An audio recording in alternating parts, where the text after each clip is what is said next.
नमस्कार, बहुत स्वागत आप सभी का। आप देख रहे हैं आपका प्रोग्राम कहानी कुर्सी की। मैं हूं सौरभ शर्मा आपके साथ। कहानी कुर्सी की में आज बहुत सारी खबरों की बात करेंगे। सबसे पहले तो ये वादा और वादा खिलाफी जो ये कहानी चल रही है कांग्रेस और बीजेपी के बीच में, आज इसके कुछ फैक्ट्स आपके सामने रखेंगे। इसकी शुरुआत हुई थी मल्लिकार्जुन खड़गे साहब के एक बयान से, जिसमें वो कह रहे थे वादा उतना ही करो जितना बजट तुम्हारे पास हो, वरना फिर जब सड़कें तक नहीं बना पाओगे तो अगली आने वाली पीढ़ी कैसे याद रखेगी आपको। सीधा इसको बीजेपी ने जोड़ा कांग्रेस पार्टी की गारंटियों से। जहां जहां उसने चुनाव लड़े, गारंटियां दी। अब जिन राज्यों में सरकार बनी है उन राज्यों में उन गारंटियों का क्या हुआ, ये आज हम आपको बताएंगे। इसके अलावा महाराष्ट्र के चुनाव में पार्टियां बटी, अब परिवार भी बट गए। अजीत पवार ने दिवाली बिल्कुल अकेले अपने पत्नी, अपने लड़के के साथ मनाई, और अब वो खुलकर कह रहे हैं कि अब ऐसा ही रहने वाला है। शादी ब्याह होगा, एक परिवार के लोग एकजुट हो जाएंगे, वरना अब जो दिखाई दे रहा है वो तो वैसा ही रहेगा। तो इसकी बात भी हम लोग करेंगे। महाराष्ट्र में एक बयान हुआ था, एक शायना एनसी एकनाथ शिंदे के टिकट पर बीजेपी की नेता चुनाव लड़ रही हैं, उनके लिए कुछ खराब शब्द इस्तेमाल किए गए थे और उसको लेकर के काफी टेम्पर हाई चल रहा है वहां पर। इसकी बात भी करेंगे। यूपी में बटेंगे तो कटेंगे के नारे पर अखिलेश यादव का लंबा चौड़ा एक ट्वीट आया है और उन्होंने कहा जो डरता है वही डराता है, और ये डराने वाला नारा है। भारत के इतिहास में आज तक ऐसा नकारात्मक नारा किसी ने नहीं दिया था। इसके अलावा झारखंड में मुख्यमंत्री हेमंत सोरेन की उम्र को लेकर विवाद हो गया है। 5 साल में उनकी उम्र 7 साल बढ़ गई, ऐसा उनके एफिडेविट बताते हैं, और इस पर वो सफाई भी देने के मूड में नहीं है। इसकी बात भी करेंगे। इसके अलावा आज एक एनकाउंटर चल रहा है जम्मू कश्मीर में, अभी आपने हेडलाइंस की उसकी खबर भी सुनी थी। इसको लेकर फारूक अब्दुल्ला ने एक ऐसा बयान दिया है जिसकी हम लोग आज चर्चा करेंगे। उन्होंने कहा कि कहीं हमारी सरकार को डिस्टेबलाइज करने की कोशिश तो नहीं है, इसके पीछे एजेंसियां तो नहीं है। कौन सी एजेंसी की बात कर रहे हैं फारूक अब्दुल्ला, इसकी बात भी करेंगे। और अब जो सनातन बोर्ड की मांग उठने लगी है, उस सब के बीच में असदुद्दीन ओवैसी ने एक प्रेस कॉन्फ्रेंस में कहा कि आप सनातन बोर्ड की मांग कर रहे हैं, तिरुपति का बोर्ड बना हुआ है, उसमें सिर्फ हिंदू हो सकते हैं, हमारे वक्फ बोर्ड में तो आपने सबको अलाउ कर दिया, नॉन मुस्लिम्स को अलाउ कर दिया, तो ये कैसे हो सकता है। इसकी बात भी होगी। मेहमानों से आपको मिलवाते हैं। हर्षवर्धन त्रिपाठी जी स्टूडियो में आ चुके हैं, बहुत स्वागत है हर्षवर्धन जी। विजय त्रिवेदी जी हमारे साथ हैं, सर स्वागत आपका भी। अवधेश कुमार जी साथ हैं हमारे, सर स्वागत आपका। समीर चौंकर साहब भी स्टूडियो में आ चुके हैं, सर बहुत स्वागत आपका भी। तो पहले ये वादा और वादा खिलाफी की बात हम लोग कर रहे थे, इस पर कुछ रिएक्शन है, मैं आपको बताता हूँ। खड़गे साहब ने जो बात कही थी, एग्जैक्टली वो बात क्या थी और उस पर रिएक्शन क्या है, जिस पर मोदी जी ने इस पर रिएक्ट किया है। खड़गे साहब ने ये कहा था कि मैंने उनसे ये कहा है कि 5, 6, 10, 20 इतनी गारंटियों की घोषणा नहीं करनी चाहिए। गारंटी की घोषणा बजट के आधार पर होनी चाहिए, वरना दिवालियापन हो जाएगा। अगर आप सड़कों के लिए पैसे नहीं बचेंगे तो हर कोई आपके खिलाफ हो जाएगा। अगर सरकार विफल होती है तो आने वाली पीढ़ी के बाद बदनामी के अलावा कुछ नहीं। मोदी जी ने यह बात पकड़ ली। इसके बाद उन्होंने एक लंबा चौड़ा ट्वीट करके किया, बयान दिया उन्होंने कि कांग्रेस पार्टी को कठिन तरीके से यह समझ में आ रहा है कि अनरियल प्रोमिसेस नहीं करने चाहिए, लेकिन उन्हें इंप्लीमेंट करना बहुत मुश्किल होता है और इम्पॉसिबल होता है। कैंपेन में लोगों से ऐसे वादे करते हैं जिनके बारे में कांग्रेस को भी पता होता है कि ये कभी वो पूरा नहीं कर पाएगी। अब वो पूरी तरीके से एक्सपोज हो गए। फिर उन्होंने आगे बताया कि हिमाचल, कर्नाटक, तेलंगाना, जहां कांग्रेस की सरकारें चल रही हैं, वहां क्या हाल है उन वादों का, उन गारंटियों का जो चुनावी कैंपेन के अंदर दी गई थी। फिर खड़गे साहब ने पलटवार किया। खड़गे साहब ने बताया, भाई आपके 2 करोड़ नौकरियां देने के वादे का क्या हुआ, आपके 15 लाख का क्या हुआ, महंगाई कहां पहुंच गई, बेरोजगारी कहां पहुंच गई है, चीन के साथ आपका व्यापार देखिए कैसा भारत घाटे में उसमें जाता जा रहा है। सारी बातें उन्होंने उसमें गिना दी, लेकिन उस बात का जिक्र नहीं किया कि आपने ये बात कही क्यों थी। गारंटी उतनी ही दो जितनी पूरी कर पाओ। तो अब सुन लीजिए, इस पर आज के रिएक्शंस कुछ हैं। सुधांशु त्रिवेदी बीजेपी के नेता क्या कह रहे हैं, संजय राउत महाराष्ट्र से वो क्या कह रहे हैं, गिरिराज सिंह केंद्रीय मंत्री और कांग्रेस पार्टी की तरफ से महाराष्ट्र में के जो प्रभारी हैं रमेश चेन्नीथल्ला, उनका बयान आया है। गांधी की कांग्रेस थी और वहां से जो राहुल गांधी की कांग्रेस, यानी एक राष्ट्र के विचार से प्रेरित कांग्रेस और एक अर्बन नक्सल विचार से प्रेरित कांग्रेस के बीच की यात्रा खड़गे जी ने देखी होगी तो वही उनके दिल से कहीं ना कहीं निकला होगा।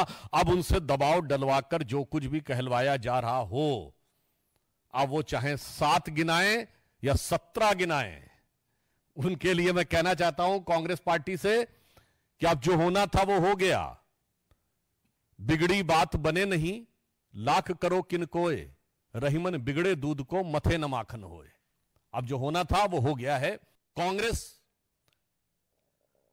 अपने किसी भी प्रॉमिस को कभी भी फुलफिल नहीं कर पाई।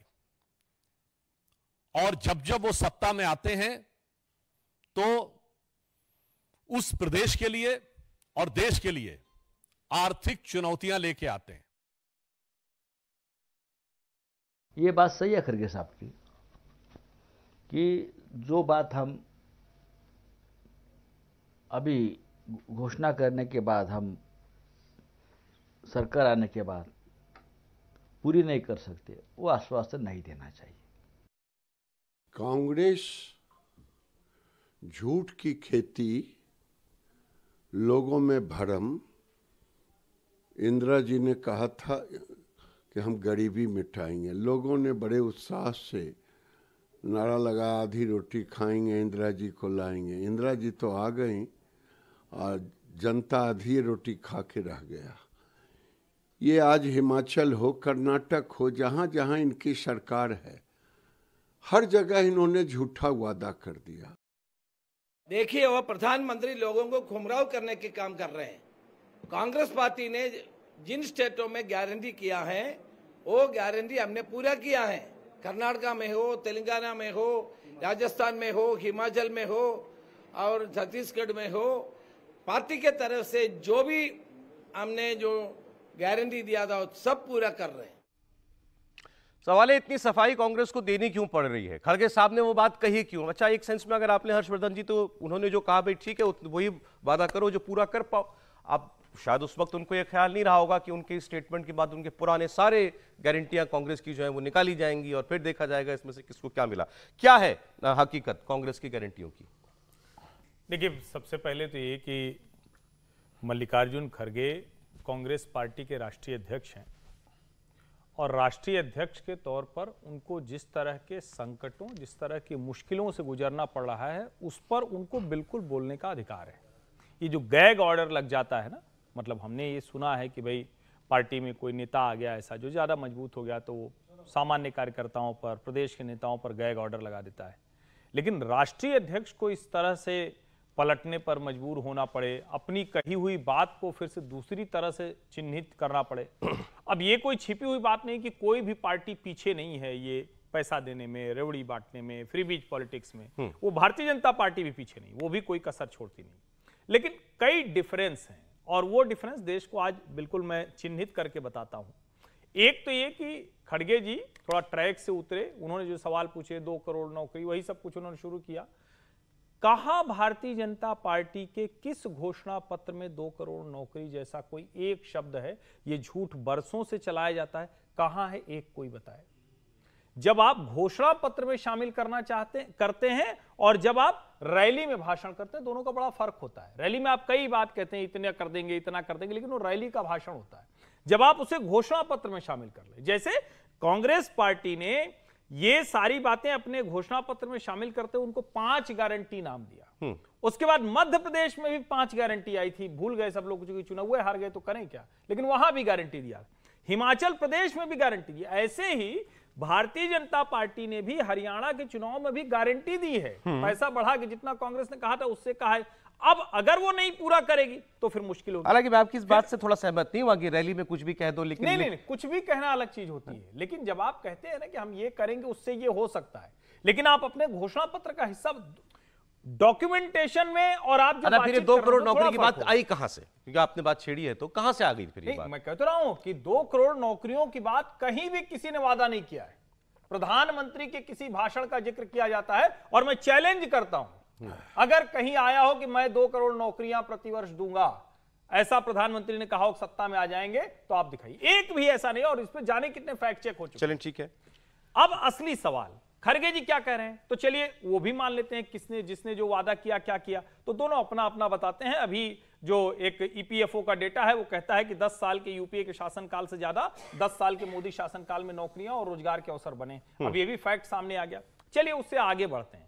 2 राज्य की सरकारें, एक राज्य कर्नाटक, जिस स्कीम का रिव्यू हो रहा था, शक्ति स्कीम है वो, शक्ति योजना। शक्ति योजना क्या है? उन्होंने कहा सभी महिलाओं को फ्री बस राइड। अब आपने कह दिया, और उसके बीच में आपने कर्नाटक में बस का जो फेयर था वो बढ़ा दिया। टिकट का क्यों बढ़ाया भाई? इसका मतलब ये कि ये एक बेईमानी थी जो आप कर रहे थे, उसको छिपाने के लिए किया।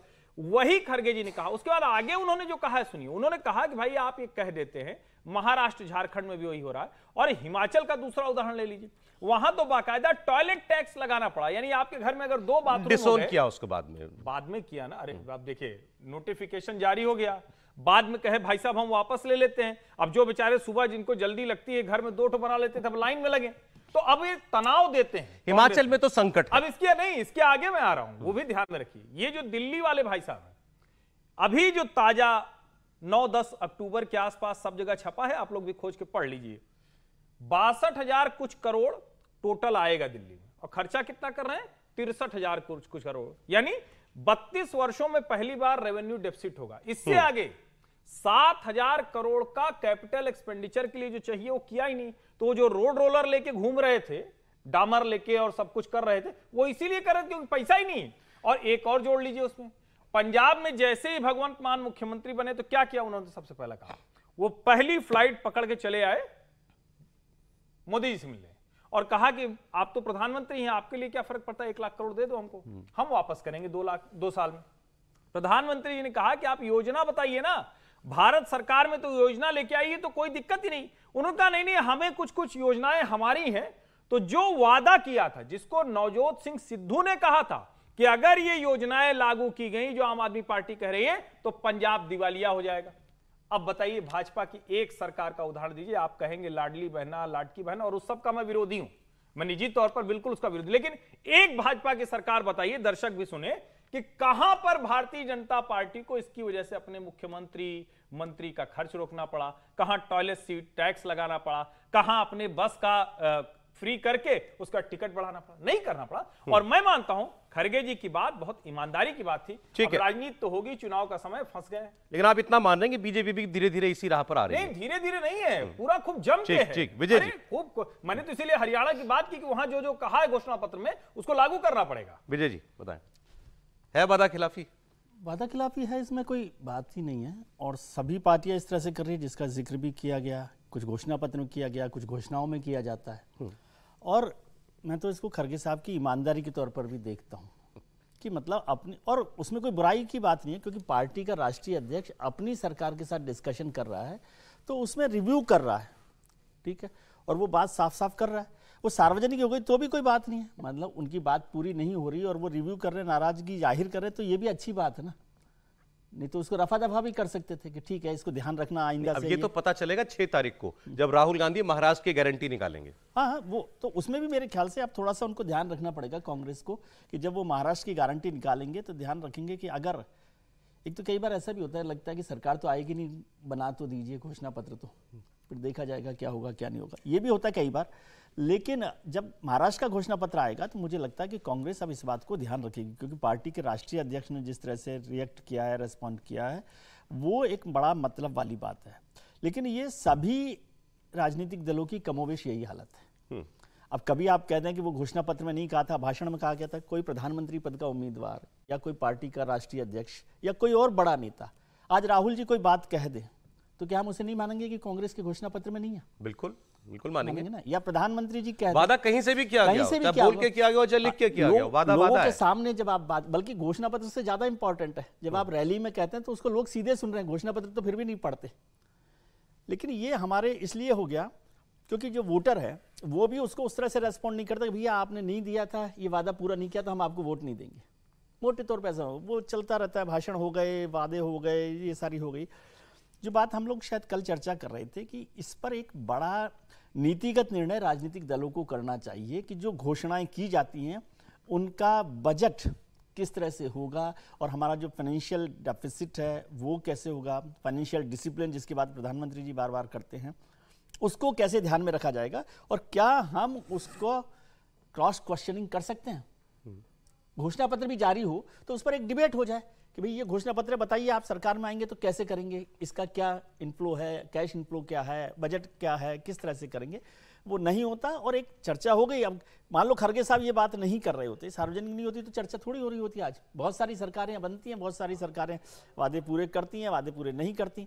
अब इन सब बातों पर 10 साल में क्या क्या हुआ, क्या क्या नहीं हुआ, एक अलग अलग सरकारों ने क्या क्या किया, कुछ एक फैक्ट शीट जैसी भी चल रही है, जैसे उसमें हिमाचल प्रदेश का बताया गया कि भाई 300 यूनिट बिजली मुफ्त देंगे, कांग्रेस ने वादा किया, नहीं मिल रही लोगों को।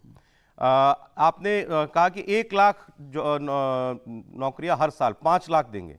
अभी तक जो डेटा है मेरे ख्याल से 3 साल की सरकार हो गई है हिमाचल की, ढाई साल की, तो वो 1300 पर साल जो है नौकरी अभी तक का जो रिकॉर्ड है वो बताया जा रहा है। आपने कहा था ओल्ड पेंशन स्कीम हम लेकर के आएंगे, वहां पर तनख्वाह देने के लाले पड़ गए। आप ओल्ड पेंशन स्कीम तो छोड़िए, सरकारी लोगों को तनख्वाह नहीं मिल पा रही है। इस बजट से जुड़ी बड़ी योजना है ना, कि किस तरह से आप उसको करेंगे। हाँ, तो मतलब आपको जब आप अपनी रेगुलर सैलरी तो बेसिक है ना सर, देना किसी को, वो नहीं आप कर पा रहे हो, तो इतना बड़ा बोझ जो है वो आप कैसे लेकर के आएंगे? फिर कर्नाटक का मैं बताऊंगा सर, लेकिन तब तक नहीं, ऐसा है कि हम लोग ये छोटी छोटी आंकड़ों पर जा रहे हैं।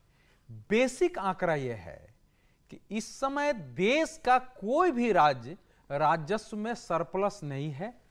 ज्यादातर राज्य जबरदस्त घाटे के शिकार हैं। ज्यादातर राज्यों को अपने कर्मचारियों तक के वेतन देने के लिए हर महीने कहीं न कहीं 2-3 विभागों के पैसे काट के इधर देने पड़ रहे हैं, उधर देने पड़ रहे हैं। इसमें देश के विकसित कहे जाने वाले राज्य भी शामिल हैं। यह है भारत का सिचुएशन। तो अब इसमें बात करते हैं। देखिए, मैं यहां से शुरू करूंगा कि महात्मा गांधी जी ने कहा था कि मैं अपने देश में किसी को चोरी करने की इजाजत तो दे सकता हूं, लेकिन मुफ्तखोरी की इजाजत स्वतंत्र भारत में मैं नहीं दूंगा। आप ध्यान रखिए, चोरी की इजाजत दे सकता हूं लेकिन मुफ्तखोरी करने की इजाजत नहीं दूंगा। जब उनके आश्रम में आते थे, सरोजनी नायडू आई थी, बहुत संपन्न थी, तो पहले उन्होंने कहा कि जाके शौचालय साफ करो, बाल्टी दिया। जो भी नेहरू जी भी जाते थे तो उनको भी वहां शौचालय साफ करने से लेके झाड़ू लगाओ बिना परिश्रम के नहीं मिलना चाहिए। तो इस ढंग से भारत के निर्माण की कल्पना थी।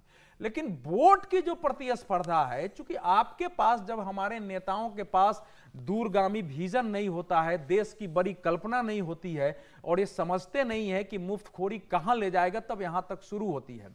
जो खड़गे जी कह रहे हैं जी, वो तो पूरी स्थिति का एक पहलू और लक्षण मात्र है कि आप ऐसी गारंटी क्यों दे रहे हैं कि उसमें एक ही बात, वादे की समीक्षा की बात उसमें हो रही थी। लेकिन कर्नाटक इस समय 5 लाख करोड़ के घाटे में है। जो वायदे किए गए हैं उसको पूरा करने में बजट का 21% करीब 1,40,000 करोड़ रुपया लग सकता है। कोई कह रहा है 50,000 करोड़ रुपया लगेगा। हिमाचल की हालत पहली बार हुई जब केंद्रीय कर्मचारियों को वेतन देने के लिए समस्याएं पैदा हो गई थी, वो हम लोगों के सामने है। हिमाचल सरकार ने तो वादा कर दिया कि 80 रुपया हर दिन गाय का दूध, हाँ, 100 रुपया हम भैंस का दूध खरीदेंगे। अब किस सीमा तक देश को आप ले जा रहे हैं? इस सीमा तक प्रतिस्पर्धा हो गई है। तो खड़गे जी कह रहे थे कि भाई अब तो हम महाराष्ट्र में, मुंबई में और नागपुर में हम करने वाले हैं, अब सोच समझ के गारंटी अभी देंगे, इसलिए हमने रोक के रखा है कि राज्यों को क्या अनुभव आए। तो राहुल गांधी से पूछा जाना चाहिए ना कि आप जो हर खटाखट 8,000 महीना कह रहे थे, पिछले गरीबी पर मार 72,000 कह रहे थे, हमारी सरकार बनी और ये 10 गारंटी हम लागू करेंगे, ये हम 5 गारंटी लागू करेंगे। उनके इर्द गिर्द जो लोग हैं, जो मैं बार बार कह रहा हूं कि अल्ट्रा सोशलिस्ट, अल्ट्रा लेफ्टिस्ट, जिन लोगों ने सोनिया गांधी की सलाहकार परिषद में बन के और भारत के विरुद्ध जो 3 बड़ी योजनाएं लागू कराई, जिसको आज भी गरीबी, उसमें एक फूड सिक्योरिटी बिल था, उसको अभी तक लोगों ने नहीं समझा है कि उससे देश की दशा कहां पहुंच गई है। उसमें एक मनरेगा था। ये सब भयानक भ्रष्टाचार के शिकार हो चुके हैं। दोनों स्कीमें चल रही हैं सर? दोनों चल रही हैं। नहीं, चल नहीं रही है, बढ़ गई है सर। वो तो 2 रुपए 80 करोड़ को राशन आप दे रहे हो। आपसे मनरेगा तो कह रहा हूं मैं, गांव मनरेगा में लोगों को एनरोल आप कराते हो। भाई तो वही तो मैं ये कह रहा हूं, उसकी समस्या कहां, उसका परिणाम आपके पास इलाज नहीं है ना? मतलब है इलाज, क्या है? इलाज कैसे नहीं? साहस करने क्यों नहीं हो रहा? एक बात बताइए, राहुल गांधी ने जब 72,000 गरीबी पर मार कहा था, वोट मिल गया क्या 2019 में? क्या ओल्ड पेंशन स्कीम पर मध्य प्रदेश, राजस्थान, छत्तीसगढ़ में वोट मिल गया क्या? आप साहस के साथ खड़े क्यों नहीं होते हैं? केजरीवाल जी गए थे गुजरात में, क्या वोट मिल गया सारा गारंटी लेकर के? आप अगर देश को देखिए, मुफ्तखोरी का मतलब है कि आप देश को आलसी, कामचोर और भ्रष्ट बनाना चाहते हैं। कोई भी देश अपने परिश्रम पुरुषार्थ से बढ़ता है। दुनिया में जो देश आगे, मोदी जी बोलते हैं परिश्रम और पुरुषार्थ की पराकाष्ठा करो, 80 करोड़ लोगों को इस देश में मुफ्त राशन की आवश्यकता है क्या? मैं पूछ रहा हूं। राशन इस देश में सबसे बड़ा भ्रष्टाचार है। सुनिए सुनिए, जिसके 10 एकड़ जमीन है गांव में, सुनिए 10 एकड़ जमीन है, उसका नाम इनरोल है राशन कार्ड में, कोई समीक्षा करने के लिए मुखिया तैयार नहीं है, और मुखिया कोई तैयार नहीं है। तो समस्या यहां तक आ गई हुई है कि अब पॉलिटिकल पार्टियां अगर इस पर नहीं सोचेंगी और देश के सुविज्ञ लोग नहीं सोचेंगे और जन कल्याण के नाम पर इस प्रकार से होता रहेगा, तो आपका देश एक दिन वैसे ही होगा जैसे सोवियत संघ ध्वस्त हो गया मुफ्तखोरी में। आप 18 रुपए किलो गेहूं खरीदेंगे। सुनिए अभी सर सर अभी ये इस पर रिस्पॉन्ड करना चाह रहे हैं, एक बार समीर जी के पास भी जाना है। एक बस डेटा जो इन्होंने दिया खड़गे सामने, पिछले 10 साल में 150 लाख करोड़ का कर्ज हो गया भारत पर, 1.5 लाख प्रति व्यक्ति। भाई बात सही है? दरअसल समीर जी बस जब इस तथ्य को बोलते हैं तो हम कभी भी भारत के डेट जीडीपी रेशियो की चर्चा नहीं समझते। 1.5 लाख करोड़ डॉलर की इकोनॉमी थी, 3.25 लाख करोड़ डॉलर की इकोनॉमी हो गई। हम कमाते थे 1 लाख रुपया, हमने खरीदा था 50 लाख रुपया का घर, अब हम खरीद के रह रहे हैं 4 करोड़ के घर में, तो हमारे ऊपर कर्ज बढ़ेगा ना। अब बड़ा अच्छा आपने कह दिया, खड़गे जी ने जो सवाल पूछा है इसका जवाब यह है कि वो शक्ति स्कीम के लिए कर्ज नहीं लिया है, वो कर्ज लिया है कैपिटल एक्सपेंडिचर के लिए। कैपिटल एक्सपेंडिचर मतलब सड़क बनाएंगे, अस्पताल बनाएंगे, पुल बनाएंगे, ट्रैक बनाएंगे, रेलवे इलेक्ट्रिफिकेशन करेंगे, हर गांव में इंटरनेट पहुंचेगा, यानी आपकी जो बुनियादी सुविधा है उसके लिए। इसका दूसरा मतलब जहां से प्रोडक्टिव आउटकम आएगा, यानी आप ब्याज तो देंगे ही उस कर्ज को चुकाने की स्थिति में। दूसरा क्या हो सकता है, हमने कर्जा लिया, केंद्र सरकार से पैसा लिया और हम फ्री में पानी देंगे, फ्री में बिजली देंगे, फ्री में बस राइड देंगे, उसके बाद कहे क्या हुआ, कहे खत्म हो गया, पैसे ही खत्म हो गया, चुक्की पुक्की हो गया, अब क्या करें। तो दोनों का फर्क है, ये समझिए आप। एक लाइन बस और जोड़ दूं, ये जो 80 करोड़ लोगों को राशन दिया जा रहा है, ये बार बार मैं कहता हूं, फिर दोहराऊं, ये प्योर पॉलिटिकल स्कीम है।